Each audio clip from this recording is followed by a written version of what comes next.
시편 23편 1절에서 6절까지의 말씀입니다. 시작.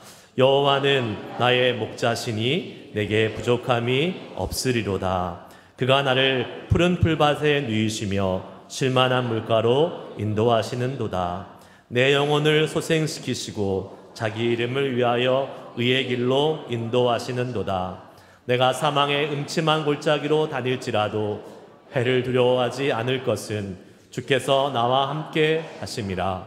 주의 지팡이와 막대기가 나를 안위하시나이다.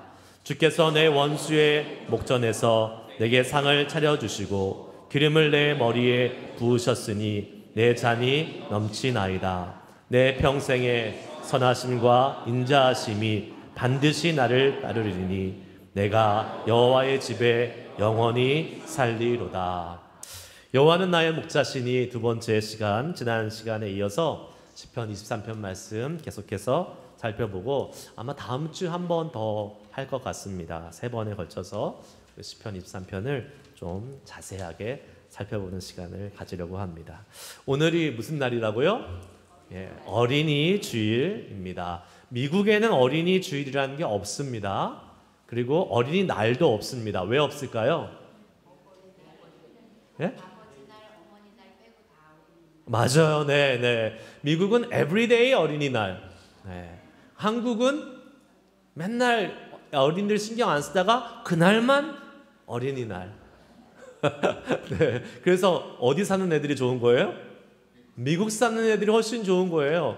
걔네들은 특히 한국 교회 다니면 everyday children's day 그리고 5월 첫째 주일 어린이날까지 하니까 걔네들은 수지 맞은 거죠. 얼마나 좋습니까? 여러분, 오늘 특별히 어린이날을 맞아서 우리 교회에 있는 귀한 자녀들, 어린 자녀들에게 참 축복의 말로 격려해 주시기 바랍니다. 한번 이렇게 안아주시고 또 이렇게 한번 토닥토닥 해주시고, 그리고 교회에서 막 뛰어다니면 왜 뛰어? 이렇게 하지 마시고, 야, 너 진짜 에너지가 넘치는구나. 야, 너 진짜 건강하구나. 그런데 밖에 나가서 뛰면 안 될까? 이렇게 얘기해 주시면 좋을 것 같습니다. 일단 축복하고 그 다음에 권면해 주시길 바라겠어요. 지난 시간에 이어서 시편 23편을 살펴보는데, 우리 지난 시간에는 양에 대해서 포커스를 맞춰서 살펴봤습니다. 양의 세 가지 특징이 있다고 그랬어요. 첫 번째, 양은 멍청하다. 역시 이렇게 강력한 말로 해야지 여러분들 머릿속에 각인이 되시는 것 같아요. 양은 멍청하다. 두 번째, 시력이 나쁘다. 세 번째, 더럽다. 이러한 양의 모습이었습니다. 그렇기 때문에 이 양의 이러한 특징 때문에, 양의 모습 때문에 양은 누가 필요해요? 돌봐줄 목자가 필요합니다. 돌봐줄 사람이 필요한 것이에요. 어떤 목사님이 시편 23편 말씀을 설교하는 걸 제가 듣다가 되게 재밌다, 재밌는 포인트다라는 것을 제가 발견했습니다. 그 목사님이 이렇게 말씀하시더라고요. 아니, 양은 그렇게 약하고 연약하고 그러면 벌써 다 잡아먹히고 없어지고 멸종이 됐어야 되는데 아직도 양이 많은 게 참 신기해요. 이렇게 말씀하시더라고요. 저는 그걸 신기하게 여기는 그 목사님이 더 신기했습니다. 뭐 당연한 거지 뭐 그걸 신기하나 했는데 진짜 생각해보니까 그런 거예요. 양은 약하디 약하고 언제든지 잡아먹힐 수 있고 언제든지 뭐 절벽에 떨어지거나 뭐 자기를 보호할 수 있는 게 아무것도 없잖아요. 그러면 수많은 세월을 지나가면서 없어졌어야 될 그런 동물이에요. 근데 지금도 이스라엘 가니까 많이 있더라고요. 많이 있어요. 왜 그럴까요? 바로 그 옆에 누가 있어요? 목자가 있기 때문에 그래요. 목자가 있기 때문에 양을 돌봐주고 지켜주고 양을 테이크하기 때문에 양은 안전합니다. 평안합니다. 우리가 뭐라고요? 양이죠. 그리고 우리에게는 목자 대신 주님이 있기 때문에 우리도 안전하고 평안한 삶을 살아갈 수 있을 줄 믿습니다. 그 목자 대신 우리 주님이 어떠한 분이신지 오늘 말씀을 통해서 한 두 가지 집중적으로 살펴보고 은혜를 나누고 주님을 향한 우리의 신뢰를 다시 한 번 더 새롭게 하기를 원합니다. 첫 번째, 한번 따라해 봅시다. 주님은 나의 목자십니다. The Lord is my shepherd. My shepherd. 다윗은 뭐라고 고백하냐면 여호와는 나의 목자시니 내게 부족함이 없으리로다 라고 말합니다. 여호와는 누구의 목자라고요? 나의 목자. The Lord is the shepherd 아니에요. 나의 목자, my shepherd. 나의 목자라고 고백하고 있습니다. 여러분, 이거는 정말 중요한 포인트, 위대한 고백인 것입니다. 철저히 개인적인 관계, 퍼스널한 릴레이션십 속에서 지금 다윗은 고백하고 있는 거예요. 여호와는 나의 목자다.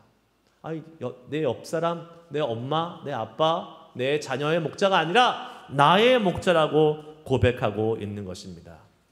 제가 한국에 가면요, 한국에 가면 여러분 많이 하시는 게 뭐예요? 치과 가서 치료 많이 하시잖아요. 치과를 갑니다. 그런데 뭐 아무도 모르는 치과는 갈 수 없잖아요. 그래서 조금 그래도 아는 사람 치과에 갑니다. 근데 제가 개인적으로 아는 사람이 아니에요. 저희 부모님이 아는 사람이에요. 저희 부모님의 교회에 예전에 출석하시던 분인데 저도 어렸을 때 좀 한두 번을 본 것 같은데 기억은 잘 안 나요. 개인적으로는 잘 모르죠. 근데 뭐 갈 데가 없으니까 한국에 가면 그분한테 가서 진료를 받습니다. 그런데 제가 개인적으로 아는 분이 아니라 그랬잖아요. 가까운 분이 아니에요. 한 다리 걷는 거예요. 저희 부모님을 통해서 아는 거예요. 그러니까 저와 그 치과 의사의 관계는 뭘까요? 의사와 환자의 관계예요. 뭐 더 이상 뭐 다른 게 없습니다. 그러니까 뭔가 제가 이렇게 잘 아는 사람이라면, 예를 들면 뭐 제가 형제가 있어서 제 형제 중에 치과 의사가 있어서 가면 아무 때나 가서 좀 봐달라 그러고, 좀 안 된다 그러면 좀 해줘 막 이렇게 해가지고 때도 쓸 수 있고, 그렇게 해서 뭔가 할 텐데 지금 이렇게 어정쩡한 잘 친밀한 관계가 아니니까 그냥 얘기해주면 네, 뭐 더 이렇게 좀 봐줄 수 있을까 하는 그런 이렇게 어떤 마음의 소원이 있어도 얘기 못하고 네 하고 다 그냥 그대로 해주는 대로 하고 오는 겁니다. 개인적인 관계가 있다면 안 그러겠죠. 친밀하다면 제가 하고 싶은 말을 다 하고 제가 요청하고 싶은 걸 다 요청하면서 속 시원하게 뭔가를 하고 올 수 있겠죠. 여러분, 개인적인 관계, 퍼스널한 릴레이션십이 있다는 것이 이렇게 중요한 겁니다. 여러분에게 하나님은 어떤 분이세요? 여러분에게 하나님은 나의 하나님이십니까? 아멘. 나의 하나님이라고 고백할 수 있는 사람이 진짜 복 있는 사람입니다.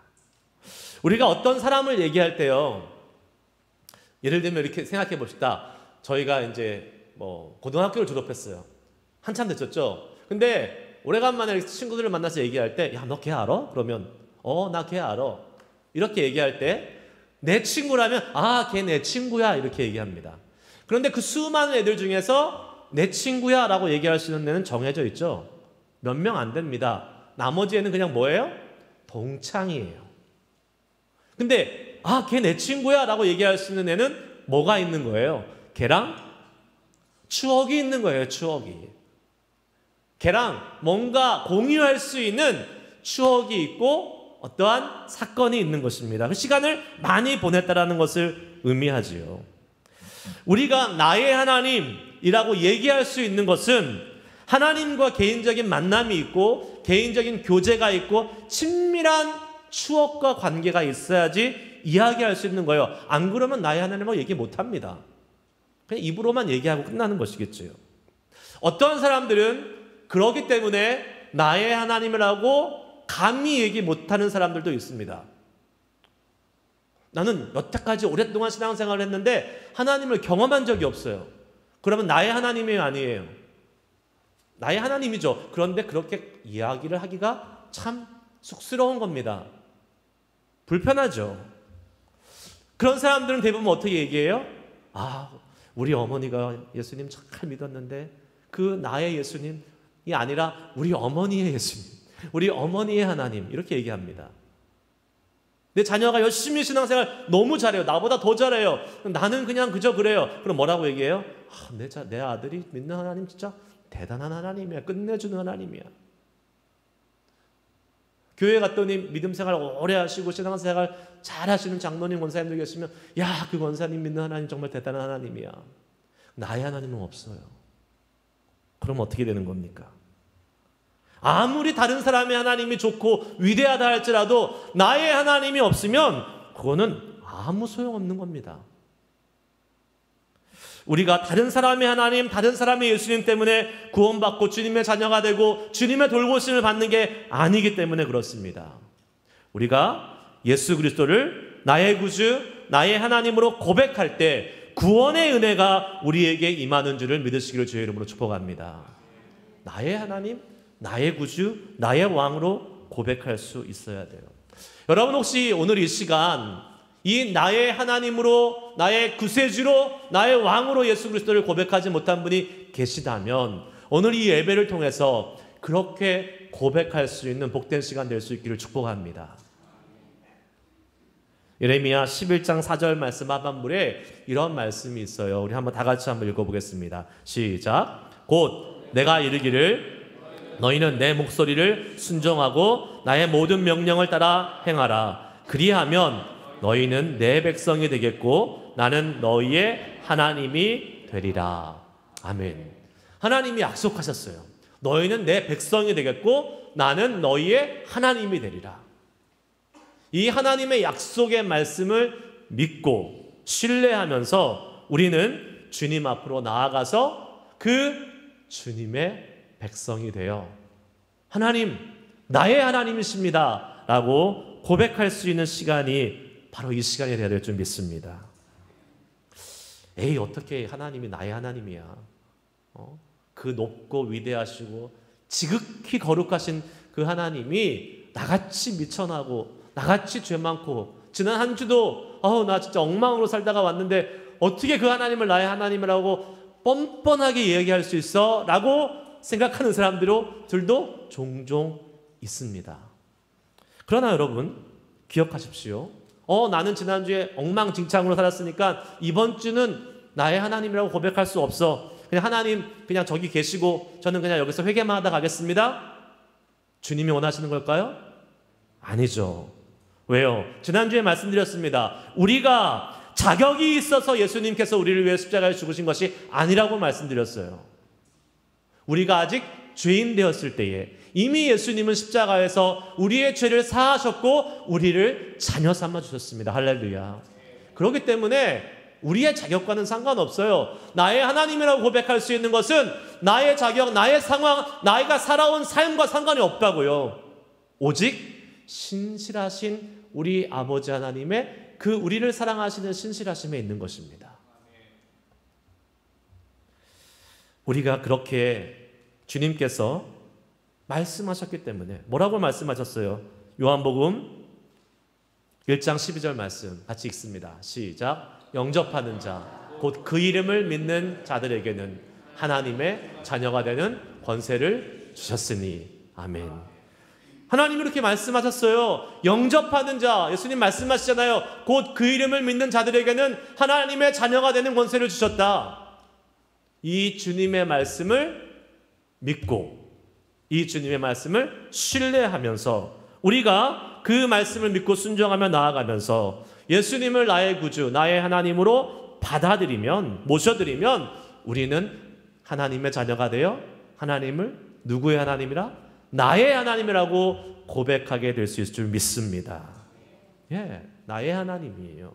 나의 아버지가 되시는 것입니다. 두 번째, 한번 따라해 보세요. 목자로 인해 부족함이 없습니다. 네. 여러분, 분명 시편 기자는 다윗은 여호와는 나의 목자시니 내게 부족함이 없다고 고백하고 있는데 이것이 하나님의 말씀이라면 사실이고 이 말씀이 우리 가운데 이루어져야 되는데 우리는 왜 이 부족함 없는 삶을 잘 살지 못하고 있을까요? 항상 우리는 왜 뭔가가 부족하다고 오히려 느끼며 살아가고 있을까요? 사람들은 본질적으로 내가 갖고 있는 것이 풍성하다고 여기지 못하는 것 같아요. 항상 부족하다고 많이 느끼는 것 같습니다. 만족을 잘 몰라요. 어떤 하나를 가지면 또 하나를 가지려고 하고 그 또 하나를 가지면 또 다른 걸 가지려고 하는 것이 이 사람이 갖고 있는 어떻게 보면 본성이 아닐까 싶습니다. 오래전에요, 한국에서 있었던 이야기 같아요. 그 60년대, 70년대에 여러분 미국 오시기 전에 그때 계신 분도 계셨을 텐데 참 못 살았잖아요. 그때는 달동네 같은 데 가면 어떻게 살았습니까? 공동주택에서 이렇게 쭉 모여 살면서 화장실이 어디 있어요? 밖에 있습니다. 제 나이가 의심스러우세요? 그때는 저는 안 살았고 듣기만 했어요. 네, 그때 막 그렇게 많이들 사셨잖아요.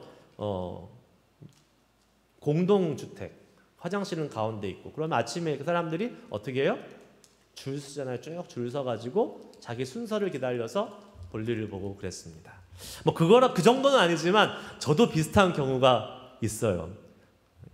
몇십 년 전 얘기하는 게 아니라 불과 몇 년 전 얘기를 하는 겁니다. 제가 이제 아틀란타에서 다시 이렇게 캘리포니아 왔을 때 신학교로 이제 갔더니 기숙사를 주는 거예요. 근데 기숙사를 주는데 투베드룸 아파트를 줬어요. 근데 기숙사에 화장실 2개일까요? 1개일까요?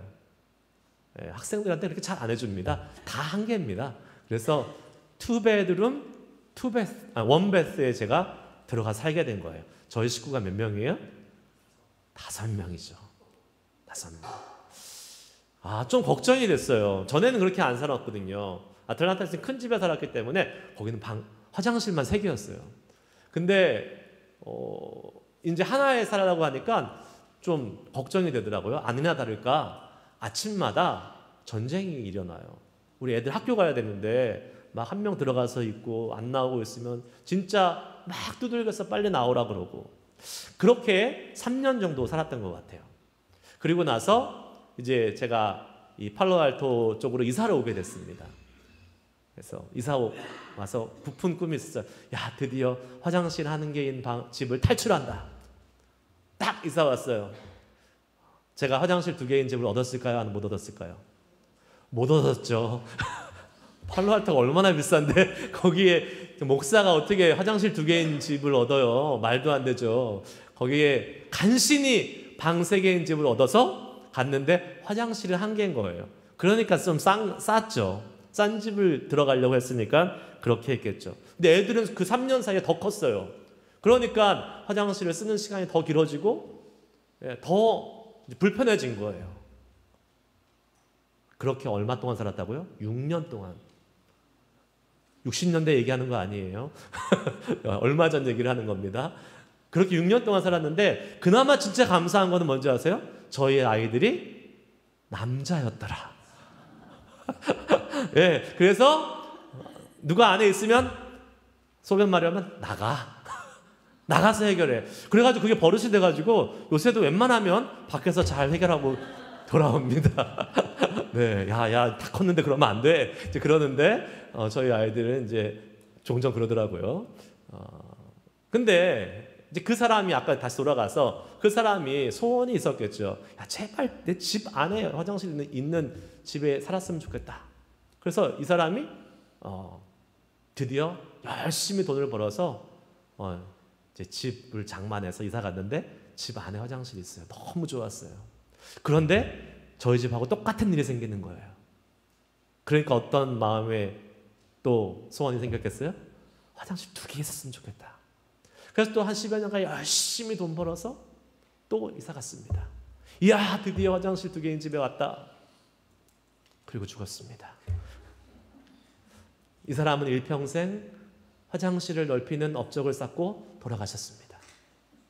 아마 죽지 않았어도 다음에는 더 좋은 화장실, 더 깨끗한 화장실, 대리석도 깔고 비데도 설치하고 점점점 좋은 것을 향해서 나아갔을 것 같아요. 왜 사람은 만족하지 못합니까? 왜 사람은 내가 지금 현재 주어진 그 상황에, 그 환경에 만족하지 못할까요? 어느 정도 살만한데, 어느 정도 괜찮은데 계속 더 벌어야 되고 계속 더 일해야 되고, 왜 그럴까요? 몸이 망가지고 영혼이 피폐해져도 깨닫지 못하고 계속 더 가지려고 하는 그러한 모습 우리 가운데도 있지 않나 싶습니다. 그런데요, 처음에 하나님께서 우리 사람을 창조하시고 우리를 만드시고 하신 삶은 그렇지 않았습니다, 여러분. 여러분, 에덴 동산의 아담과 하와의 삶을 생각해 보시기 바랍니다. 창세기 1장 29절부터 31절까지 한번 보겠습니다. 29절부터입니다. 29절부터 31절까지 한번 다 같이 읽어보도록 하겠습니다. 시작. 하나님이 이르시되 내가 온 지면에 씨 맺는 모든 채소와 씨 가진 열매 맺는 모든 나무를 너희에게 주노니 너희의 먹을거리가 되리라. 또 땅의 모든 짐승과 하늘의 모든 새와 생명이 있어 땅에 기는 모든 것에는 내가 모든 푸른 물을 먹거리로 주노라 하시니 그대로 되니라. 하나님이 지으신 그 모든 것을 보시기에 심히 좋았더라. 아멘. 하나님께서 창조하시고 아담과 하와에게 그 만들어 놓은 모든 것 다 먹어라. 네, 다 먹어라. 너희 먹을 거리다. 그리고 하나님이 보시기에 심히 좋았더라 라고 말하고 있어요. 심히 좋았더라. 하나님이 왜 심히 좋았다고 말씀하실까요? 아담과 하와가 잘 먹고 풍성하게 잘 살고 있으니까 심히 좋았을 거예요. 만약에 부족함이 있었다면 하나님이 이런 말씀 안 하셨을 겁니다. 부족한데 어떻게 심히 좋아요? 아담과 하와도 잘 먹고 잘 살면서 진짜 풍성한 삶을 누리고 있었어요. 그런데 이 부족함 없는 풍성한 삶을 누리는 것이 뭐 때문에 깨졌습니까? 아담과 하와의 죄 때문에 깨졌어요. 무슨 죄? 그 다 허락하셨는데 하나, 생명을 알게 하는 나무, 그 생명을 알게 하는 나무의 열매를 먹지 말라라고 말씀하신 그 하나님의 말씀. 다 허락하셨는데 하지 말라고 한 그것을 어떻게 해요? 하고자 하는 욕심. 하나님처럼 되고 싶어하는 그 욕심. 그것 때문에 이 풍성한 삶이 깨어져 버리는 것입니다. 욕심이라는 것이요, 죄가요, 우리 안에 자리 잡기 시작하면 하나님이 우리에게 이미 허락해 주신 풍요로움을, 부족함 없는 삶을 보지 못하고 더 많은 것을 자꾸 추구하게 되는 것입니다. 야고보서 1장 15절 말씀에 이런 말씀이 있어요. 같이 읽습니다. 야고보서 1장 15절 말씀 읽습니다. 시작. 욕심이 잉태한 즉 죄를 낳고 죄가 장성한 즉 사망을 낳느니라. 아멘. 없어도 이 정도는 다 하실 수 있는 우리 교인분들인 줄 저는 믿습니다. 욕심이 잉태한 즉 죄를 낳고 죄가 장성한 즉 사망을 낳느니라. 아멘. 욕심이라는 말, 여러분, 욕심이 있는 한 우리는 절대로 부족함 없는 풍성한 하나님의 베풀어 주신 그 삶에 만족하지 못합니다. 저는 오늘 이 예배를 드리시는 우리들이, 여러분, 저와 여러분이 이 헛된 탐심과 욕심을 주님 앞에서 내려놓고 가는 시간이 될 수 있기를 축복합니다. 욕심, 그것을 가지잖아요? 그러면 어떻게 돼요? 다시 우리는 주님을 따라가지 않고 제 갈 길로 가는 겁니다. 또 벗어나서 제 갈 길로 가는 거예요. 양인 우리가 부족함 없는 풍요로움을 누릴 수 있는 단 한 가지 조건은 뭐예요? 목자를 따라가는 것밖에 없습니다. 여러분, 돈이 많으면 부족함 없을 것 같죠, 우리가? 돈이 많으면 부족함 없을 것 같아요. 돈이 많다고 근데 다 행복하지 않다는 것을 누구보다도 여러분이 잘 아실 겁니다. 그럼 제가 아는 한 가정이 있어요. 그 가정은요, 남편, 아내가 다 엔지니어예요, 여기서. 그러면 여기 미국에 있는 유명한 회사 다니거든요. 적어도 30만 불에서 40만 불 연봉을 받고 사는 사람들입니다. 행복할 것 같아요? 행복할 수도 있고 안 행복할 수도 있겠죠. 근데 그 가정은 안 행복하더라고요. 왜요? 맨날 싸워요. 돈이 많은데 맨날 싸워요. 그러면 행복할 수 있겠어요? 없겠어요? 절대로 행복할 수 없습니다. 돈이 아무리 많아도 행복할 수 없는 거예요. 그 가정에 필요한 하나님의 풍요로움과 하나님의 그 부족함 없으면 뭐예요? 가정의 평화예요. 돈이 아니라 가정의 평화가 그 가정을 행복한 풍요로운 삶으로 이끌 수 있는 것입니다. 그러면 그래야지 마음이 평안해지고 그 마음이 풍성해지면 어떻게 돼요? 나누고 보태주고 서로 이렇게 베풀어주면서 살 수 있는 것 아니겠습니까? 아무리 돈이 많아도 여러분 마음의 평화가 없으면 못 나눠주는 거예요. 내 마음이 막 쪼들려 있고 내 마음이 불편한데 나눠줄 게 어디 있습니까? 하지만 비록 부족하고 비록 넉넉하지 않아도 내 마음의 여유가 있으면 어떻게 돼요? 나눠주고 싶은 거예요. 조금이라도 나눠주고 싶은 거예요.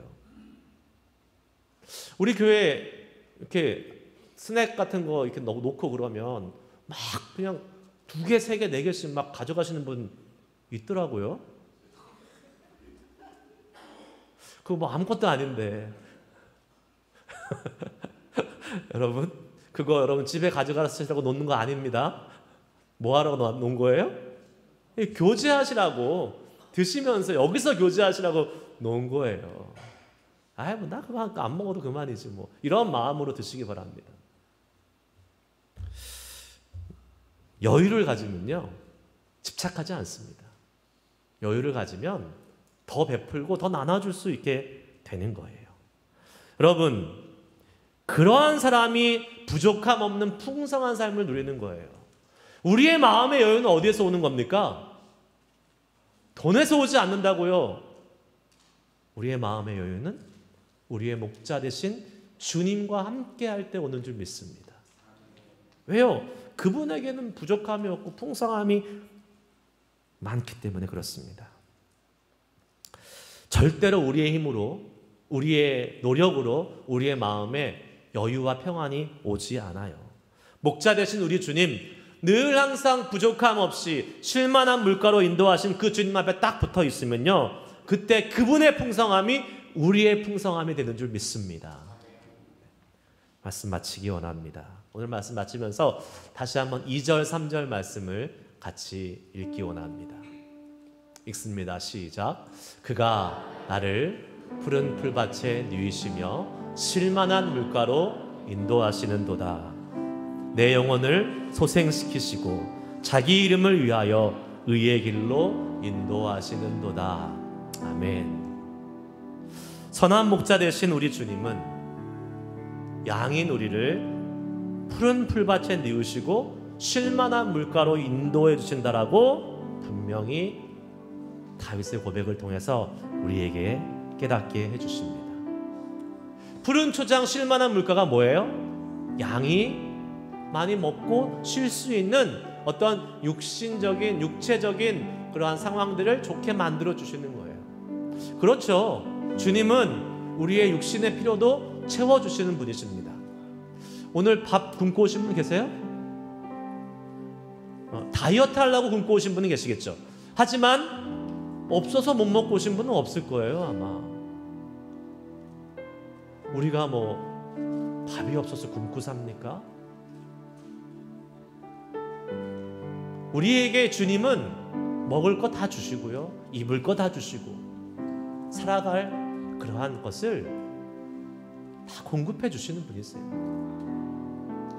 하지만 여러분 거기서 끝나는 것이 아니잖아요. 오늘 말씀은 뭐라고 얘기합니까? 3절 말씀. 내 영혼을 소생시키시고 자기 이름을 위하여 의의 길로 인도하시는도다. 하나님은 우리의 육신적인 필요만 채우시는 분이 아니라 오히려 더 근본적인 영적인 부분을 채우시는 분이시라는 거예요. 아까 말씀드렸어요. 돈이 많고 먹고 살 것이 많아서 우리가 풍성해지고 만족해지는 것이 아닙니다. 우리의 마음이 우리의 영혼이 주님 안에서 풍성할 때 우리는 그때야 비로소 뭐를 누릴 수 있어요? 부족함 없는 풍성함을 누릴 수 있는 거예요. 그래서 여러분 요새는 다 뭐 먹을 거 없어서 고생하시는 분 많지 않은 것 같아요. 뭡니까? 다 귀족병 앓고 있는 거 아닙니까? 마음의 병. 미국에 살고 그나마 우리 한인들 정도가 됐으면 우리 뭐 이렇게 오늘 배가 골아서 기아 상태로 병원 가지 않습니다. 근데 수많은 사람들이 마음이 불안하고 우울증이 오고 공황장애가 오고 막 어떻게 보면